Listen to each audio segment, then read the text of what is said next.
Baik, selamat malam. Selamat datang kembali dalam kelas kita, kelas PPKN, pertemuan ke berapa ini, 5. Sebenarnya ada beberapa pertemuan yang 3 jam gitu ya, tapi saya genapkan lah ya.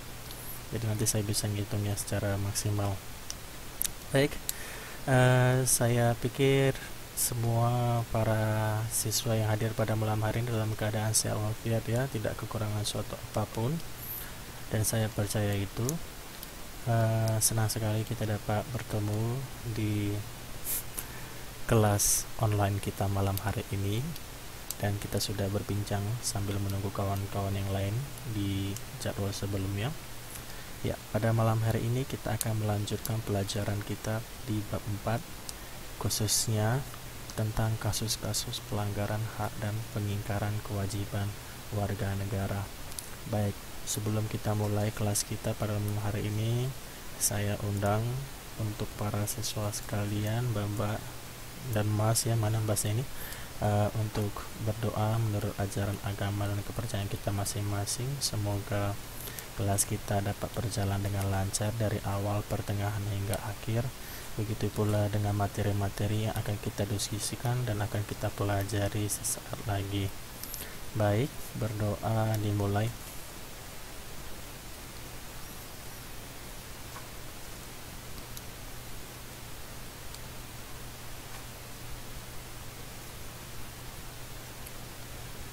Berdoa selesai. Baik, seperti yang saya katakan sebelumnya, kita akan mempelajari bab 4. Namun daripada itu, saya akan mengulas kembali bab-bab yang telah kita pelajari, pelajaran-pelajaran yang telah kita pelajari pada pertemuan-pertemuan sebelumnya. Baik, pada bab 1 kita telah mempelajari kasus-kasus pelanggaran hak asasi manusia dalam perspektif Pancasila. Contoh kasus-kasus pelanggaran hak asasi manusia itu seperti pembunuhan, bahkan juga pelanggaran-pelanggaran seperti tidak membayar gaji kepada para pekerja, atau tidak adanya tanggungan oleh pemerintah, atau juga tidak banyaknya masyarakat yang dari masyarakat level menengah ke bawah yang mendapatkan layanan pendidikan yang setara. Nah, selanjutnya itu, dari dalam kasus-kasus pelanggaran ini kita juga membahas substansi hak asasi manusia dalam Pancasila. Apa yang menjadi subnya, apa yang menjadi nilai pokok dari hak asasi manusia di dalam Pancasila. Ingat, dalam Pancasila itu terdapat nilai atau value, 5 prinsip atau 5 dasar.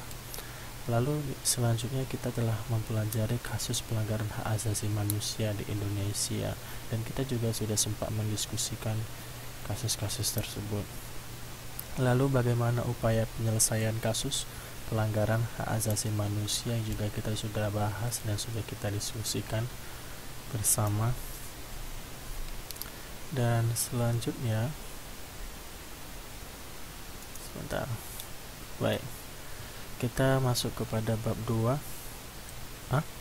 Kok nggak ada PPT-nya masuknya, Mbak? Gimana nih?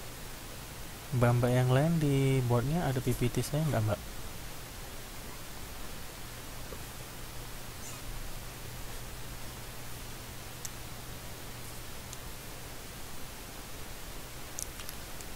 Coba Mbak Nuri refresh kembali ya. Diperhatikan apa nggak ada atau tidak.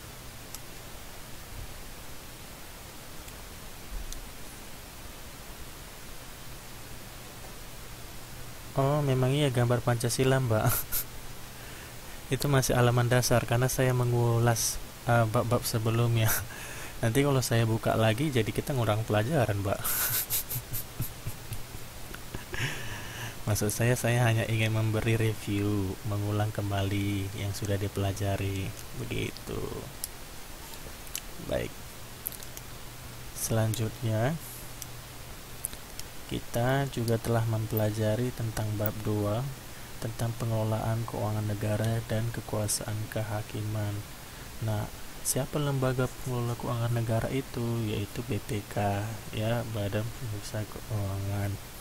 Lalu ada kekuasaan kehakiman. Siapakah dia yang menjadi Aduh, kenapa nih ada yang ngantuk semua nih? Apa karena suara saya yang terlalu pelan atau bagaimana nih, Mbak?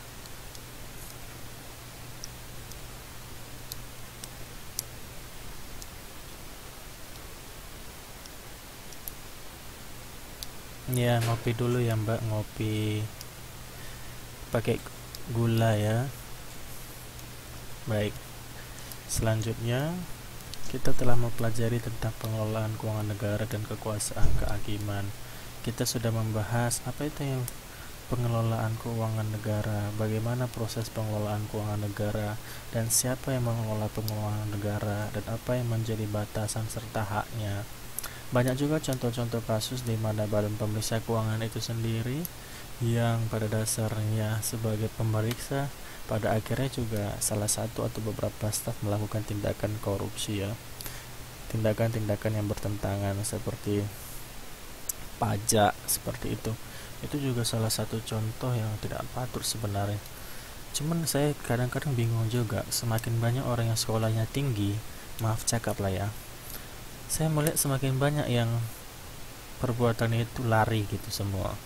Terkadang saya menjadi ingat ucapan salah satu orang yang penting lah dalam hidup saya, bilang gini, orang itu semakin tinggi pendidikannya itu dua resikonya.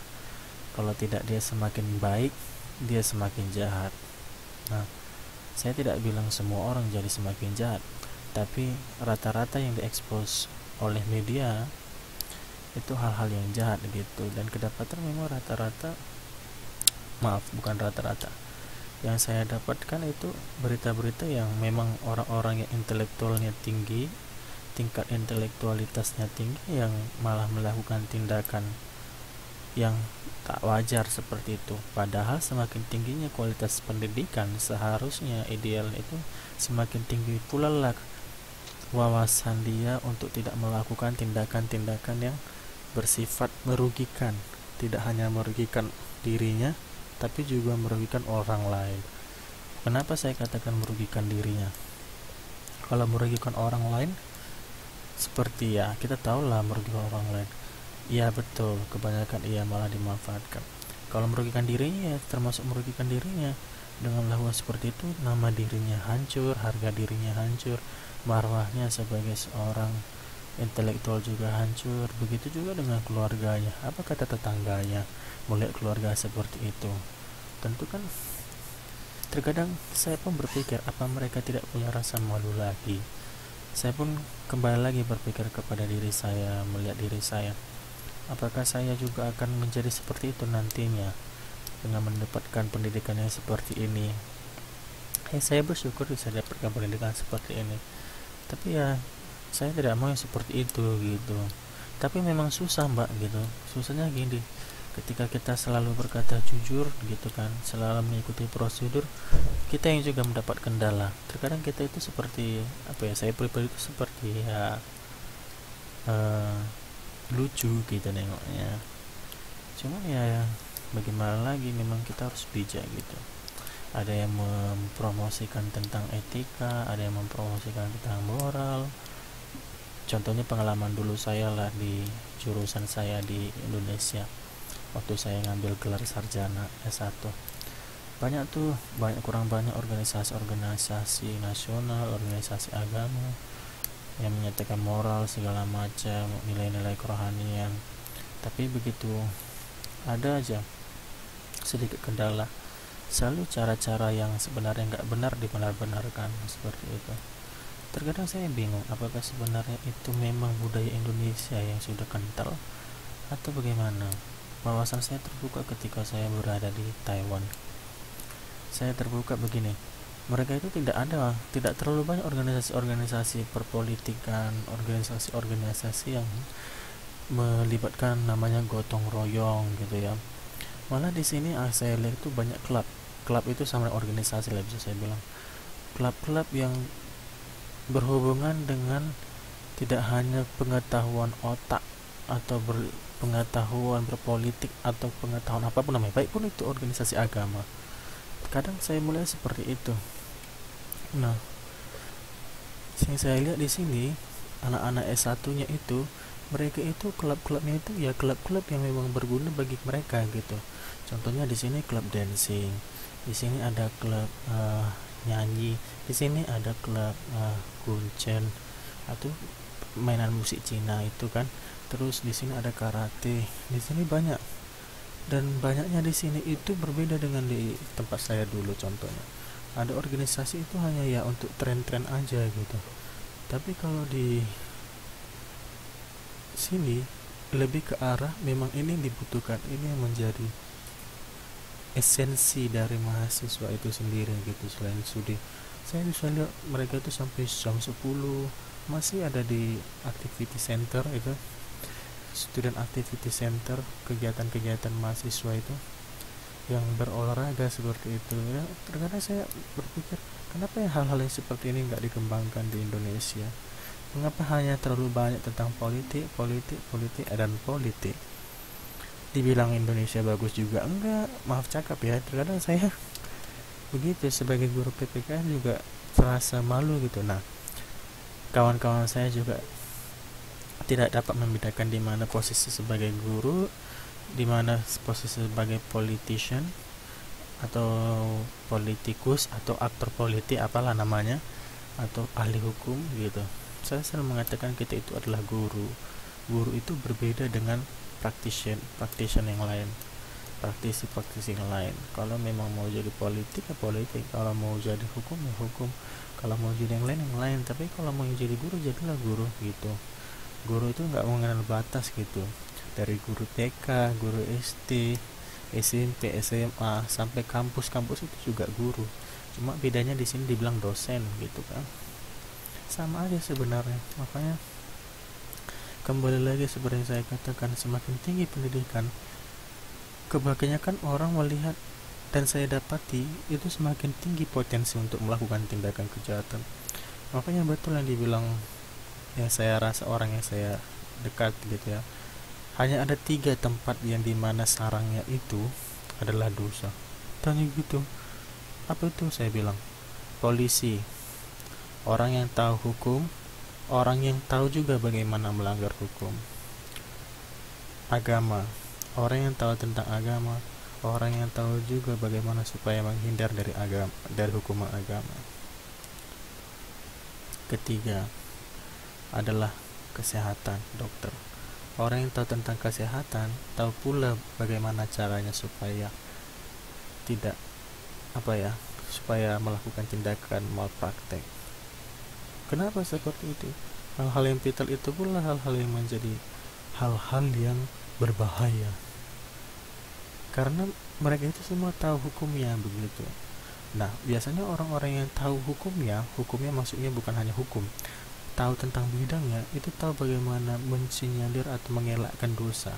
Padahal sebenarnya dosa itu tetap dosa gitu. Contohnya polisi menilang di sembarangan, mereka bilang sama masyarakat bahwa ini salah, ini salah, padahal sebenarnya nggak salah, atau misalnya pun salah, dia pun salah juga. Kenapa dia nilang di tepi jalan yang nggak bukan dekat markas polisi seperti itu juga salah. Apalagi itu adalah salah satu contoh-contoh yang sebenarnya merugikan. Nah, kembali lagi saya bilang sekolah yang tinggi, ada yang mengatakan riset bahwa rata-rata yang korupsi di Indonesia itu memang orang-orang yang berintelektual tinggi. Karena itu maka saya bikin malu juga ya seperti itu. Jadi apalah yang menjadi cita-cita bangsa ini? Karena saya berpikir seperti itu. Nah, itulah yang perlu kita renungkan bersama.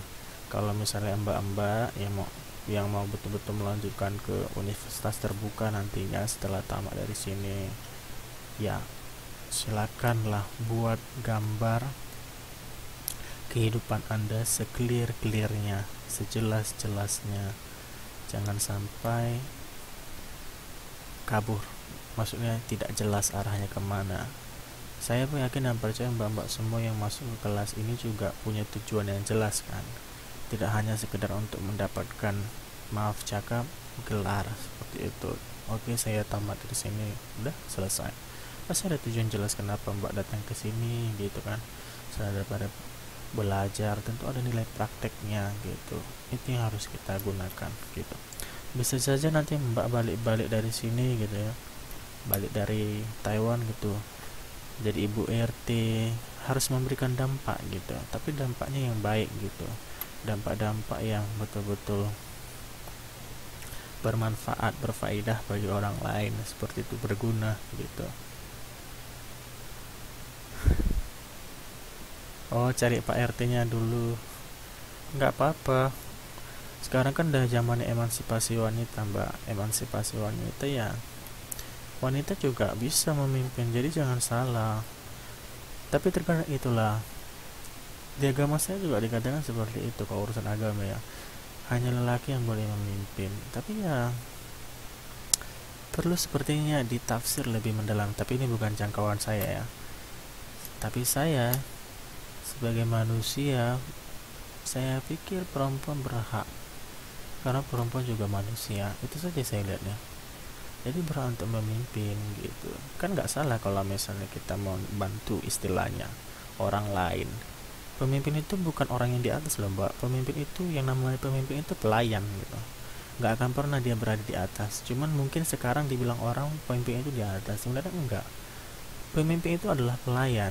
Orang yang mampu melayani dengan banyak, orang itu adalah orang yang mampu memimpin. Jadi dia itu adalah pelayan. Jadi makanya kalau jadi pemimpin itu ya benar-benar melayani gitu. Terkadang yang menjadi masalahnya, yang dilayani nggak tahu kalau dia dilayani.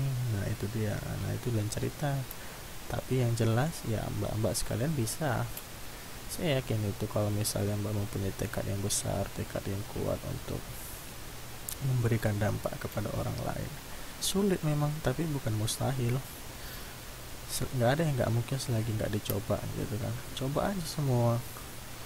Saya pun dulu tuh saya tuh kan, kalau saya katakan itu dulu saya tuh orangnya apa ya, kalau saya ingat-ingat dulu daripada saya yang sekarang nih, kalau saya boleh kasih sharing cerita lah ya, mungkin nanti bisa diceritakan sama yang lain.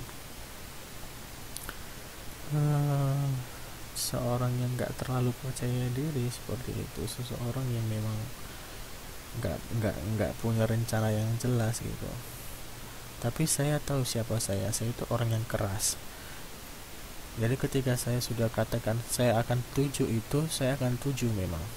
Dan saya memang tidak mendengar apa kata orang, sekalipun itu betul-betul sakit, betul-betul pedih gitu. Sakit itu bukan sembarangan sakit.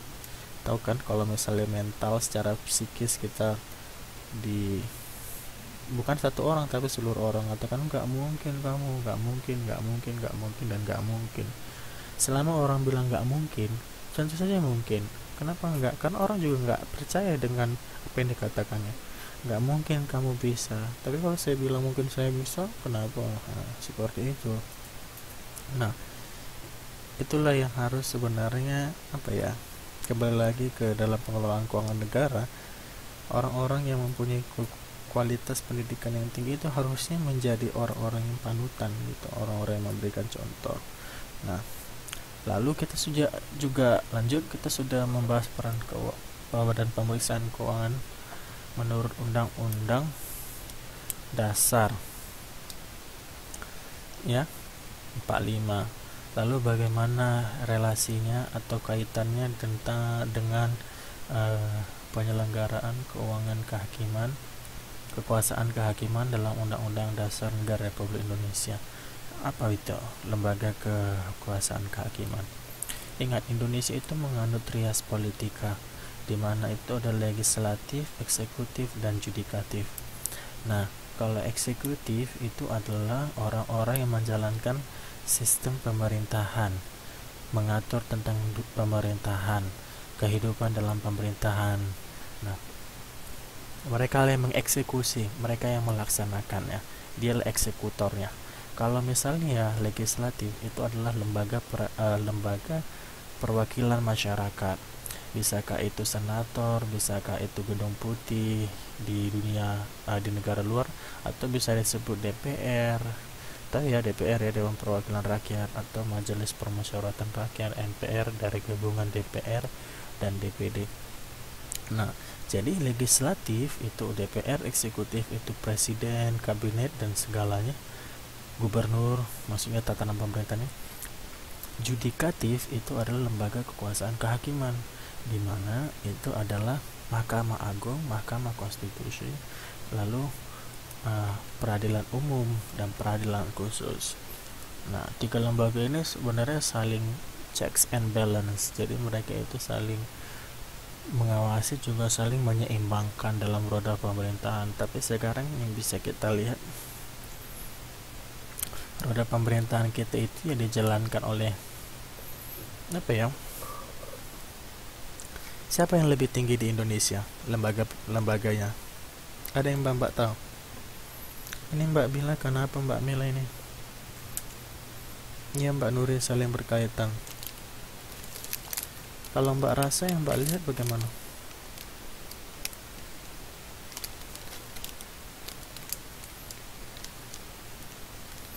Ada yang lebih tinggi, ada yang lebih rendah.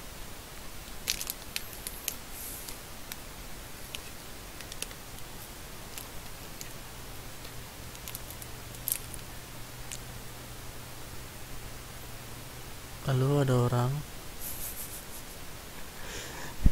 jangan jadikan saya radio tak bersuara, radio yang hanya didengar.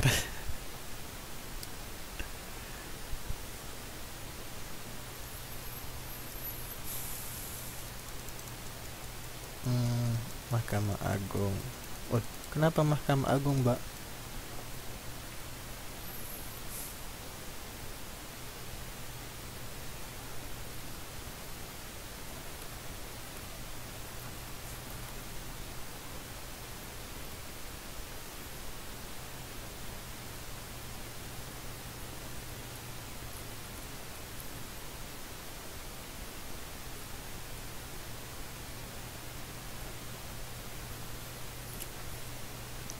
Iya, sembari menunggu Mbak itu. Jadi itulah lembaga-lembaga peradilannya. Terus kita juga sudah mempelajari tentang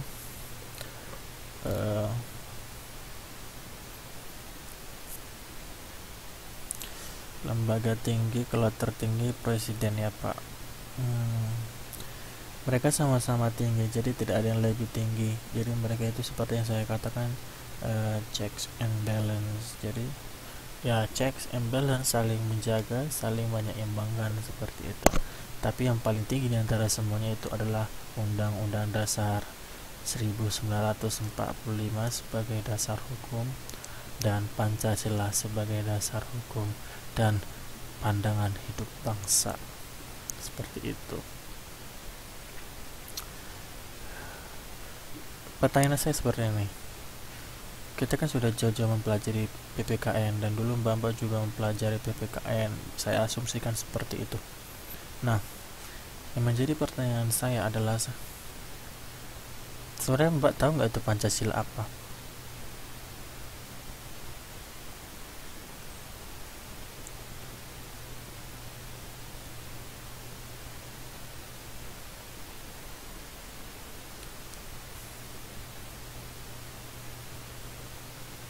Apakah itu Pancasila?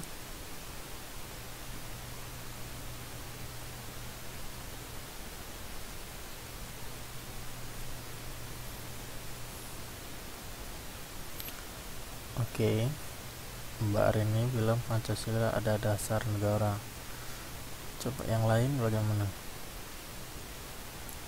Yang lain juga mengatakan dasar negara.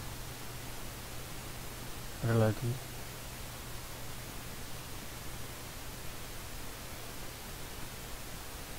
Iya, saya tahu Mbak Rini, Pancasila. Maksud saya, pertanyaan saya, apakah itu Pancasila menurut Mbak? Masa Pancasila adalah Pancasila? Saya pun tahu Mbak.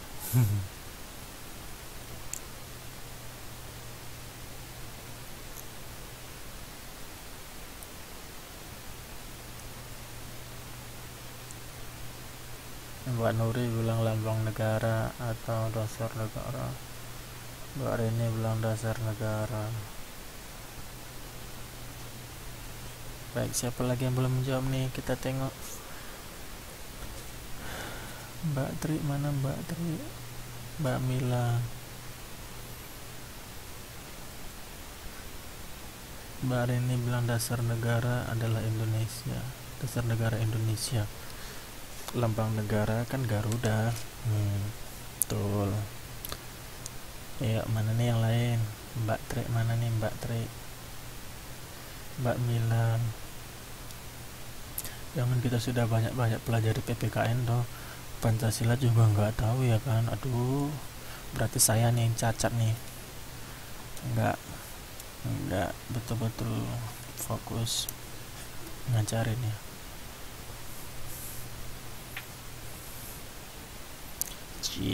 Mbak Mila, rumusan dan pedoman kehidupan berbangsa dan bernegara bagi seluruh rakyat Indonesia. Diplomatis sekali jawabannya. Nampak nih calon guru nih kayaknya nih. Atau mbak nih guru dulunya ya. Ya, selain semuanya tinggal Mbak Tri ya. Ya, betul semua jawabannya ya. Pada dasarnya Pancasila adalah pandangan hidup bangsa.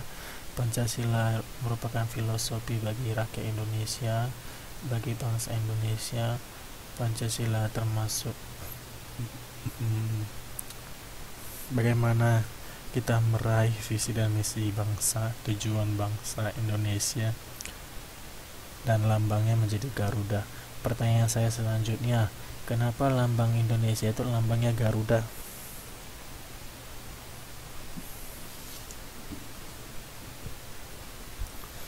Lambang dasar negara kita atau ideologi kita lambang Garuda. Kenapa? Ini pertanyaan selanjutnya Mbak Tri. Kenapa lambang negara Indonesia lambangnya Garuda? Lambang dasar negara Indonesia.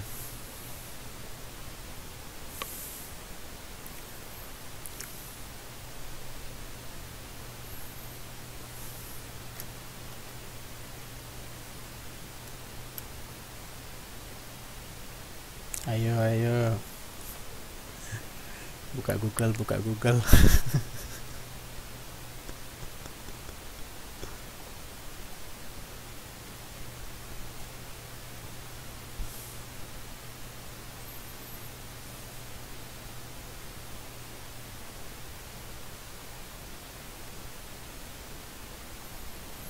Mbak Tri-nya katanya keringin rambut, Mbak. Hair dryer loh. Karena negara Indonesia negara yang besar. Terus kaitannya sama burung Garuda apa, Mbak? Kenapa burung Garuda? Kenapa bukan burung elang? Kenapa bukan burung merpati?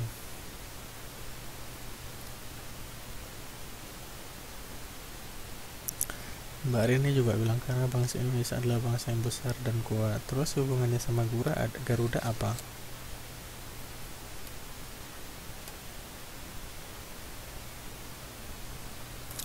Oh, burung Garuda kuat gitu. Burung-burung yang lain juga nggak kuat apanya?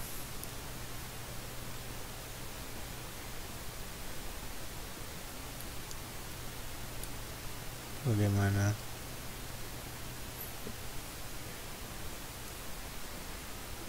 Mbak Tri, Bhinneka Tunggal Ika maksudnya?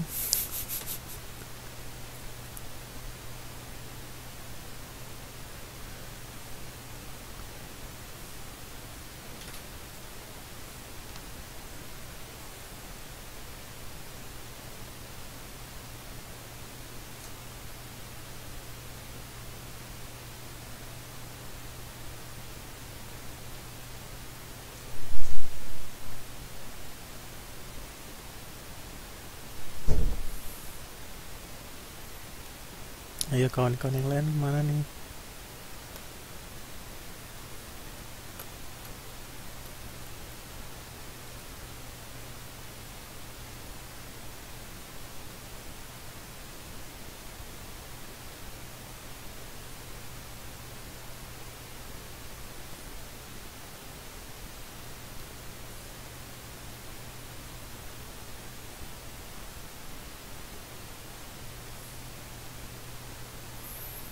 Pertanyaan saya kenapa lambangnya burung Garuda gitu. Yang lain sudah menjawab karena bangsa Indonesia adalah bangsa yang besar dan kuat.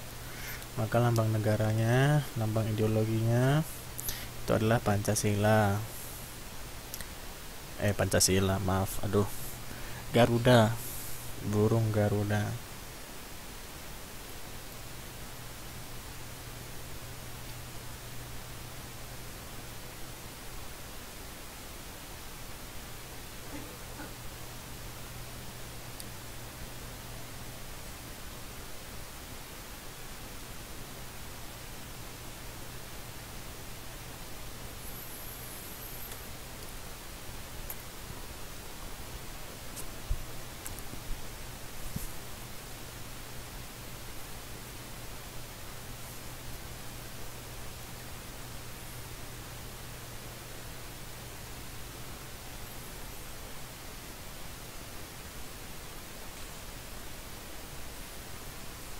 bagaimana.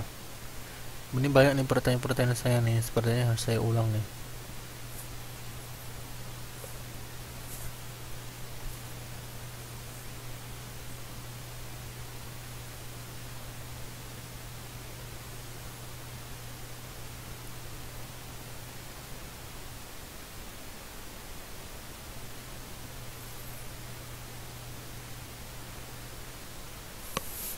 Mbak Reni bisa aja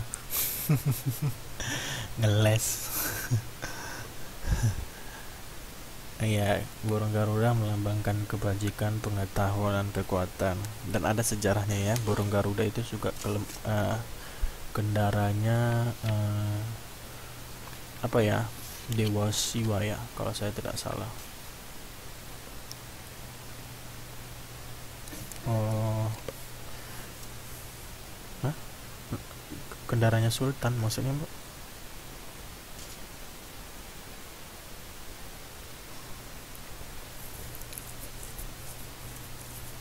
Ya, kira-kira seperti itulah ya.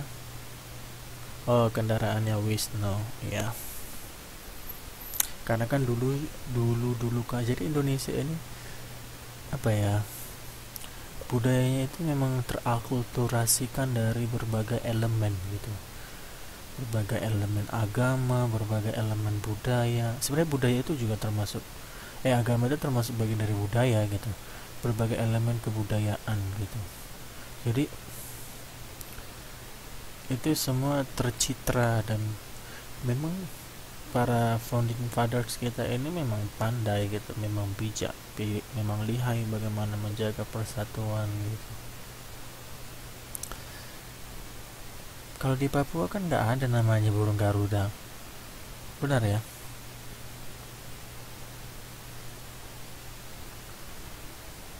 Tapi ya mereka juga setuju aja gitu. Nah, tidak ada yang apa kan.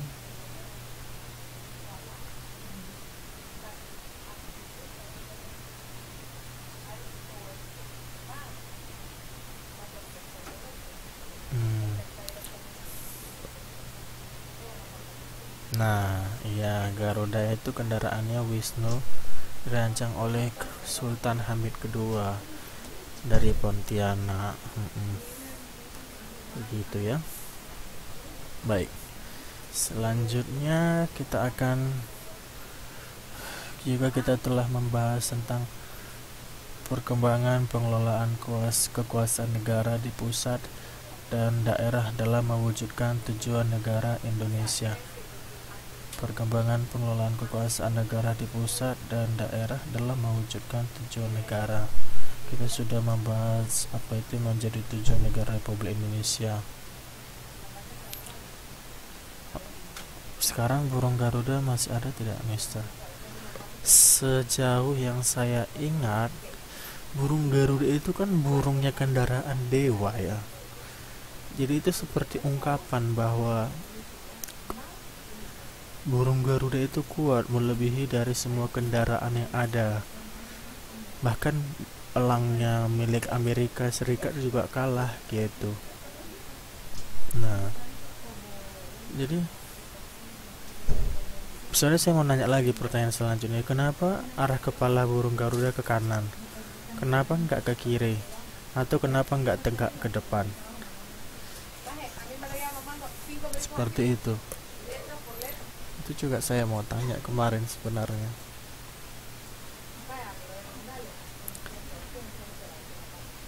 Tapi ya tidak apa-apa. Itu bisa jadi ini ya, tugas pribadi sendiri ya. Sejauh yang saya tahu, burung Garuda itu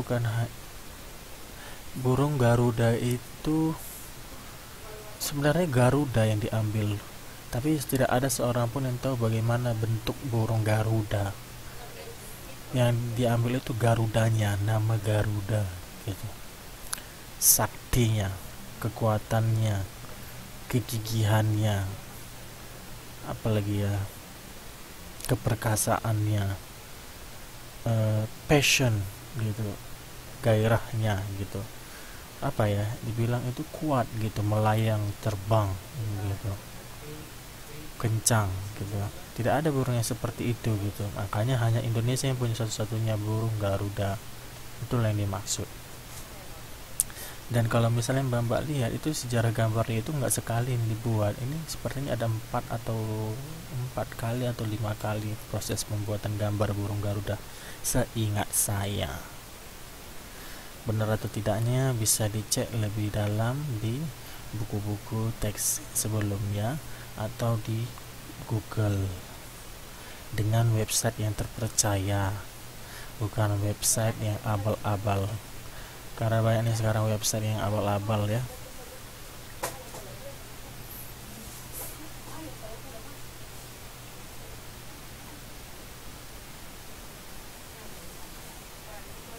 Begitu. Baik, kita sudah mempelajari apa itu yang menjadi eh, tujuan negara, terus bagaimana pengelolaan kuasa negara di tingkat pusat dalam menurut undang-undang, lalu pengelolaan kekuasaan negara di daerah menurut undang-undang, terus bagaimana pembagian urusan pemerintah di pusat dan daerah. Kan kita kan menggunakan otonomi daerah, jadi setiap daerah itu memiliki hak dan kewajiban untuk membangun daerahnya yang tidak hanya ditangani oleh pemerintah saja, seperti itu. Jadi punya kekuasaan daerah itu gitu. Nah, hari ini kita melanjutkan pelajaran di bab 4 tentang kasus-kasus pelanggaran hak dan pengingkaran kewajiban warga negara. Ya. Baik, sebelum kita lanjutkan saya minta istirahat ya sekitar 10 menit ya. Tidak apa-apa ya mbak ya, saya mau minum dulu. Mbak sekalian bisa juga minum atau makan atau apalah gitu ya, 10 menit. Oke mbak.